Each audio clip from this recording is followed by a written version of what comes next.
ભગવાન કૃષ્ણ કહે છે કાલ બધી જ ગોપીઓ આવજો અને મારા માટે વાનગી બનાવીને લઈ આવજો. બીજા દિવસનું એ સમય આવે છે. કદમના વૃક્ષ નીચે ભગવાન શ્રી કૃષ્ણ લલિત ત્રિભંગી બની વેણુનાદ કરતા હોય. બધી ગોપીઓ બધી વાનગીઓ બનાવી અને આવે. આલે કનૈયા, અમે બધી ગોપીઓ વાનગી લઈ આવ્યા છીએ. અને ભગવાન શ્રી કૃષ્ણ કહે છે મેં ક્યાં કીધું તું તમને? અરે કનૈયા, તે કાલે જ કીધું કે બધી ગોપીઓ વાનગી બનાવીને લઈ આવજો. અમે આટલી વાનગી બનાવી અને લઈ આવ્યા છીએ અને તમે એમ કહો છો કે મારે જમવું નથી? તો આ બધી વાનગીઓનું કરીએ શું? એનો ઉપાય અમને આપો. ભગવાન કૃષ્ણ કહે છે આ નદીને પાર કરી સામે દુર્વાસા ઋષિ તપમાં બેઠા છે, એની પાસે આ બધી વાનગીઓ લઈને જાઓ. દુર્વાસા ઋષિ એને આરોગશે. બધી ગોપીઓ વાનગી લઈ અને યમુનાજી પાસે ઉભા રહીએ. હવે એક પ્રશ્ન આવ્યો કે યમુનાજીને પાર કરીને કેમ જાવું? બધી જ ગોપીઓ પાછી ભગવાન કૃષ્ણ પાસે આવે છે. કનૈયા, આ સામે કાંઠે જાય તો ખરા વાનગીઓ લઈને, પણ આ યમુનાજીને ઓળંગવા કઈ રીતે? ભગવાન શ્રી કૃષ્ણ કહે છે જાવ યમુનાજી પાસે જઈને એટલું જ કહો કે ભગવાન શ્રી કૃષ્ણ સદાયને માટે બ્રહ્મચારી હોય ને તો યમુનાજી તમને માર્ગ આપી દે.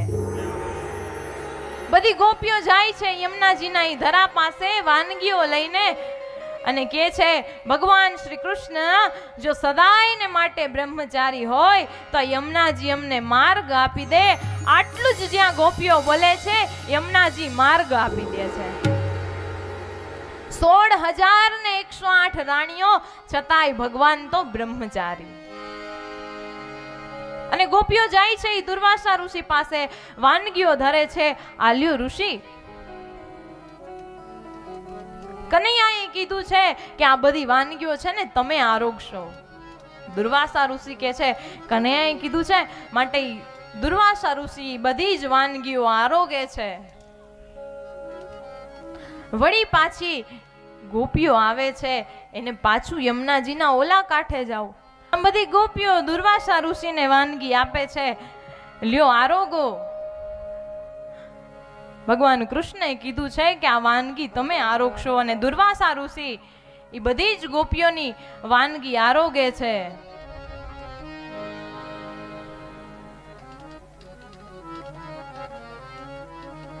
અને ફરી પાછું એ યમુનાજીના રસ્તાને સામે કાંઠે જાવું કેમ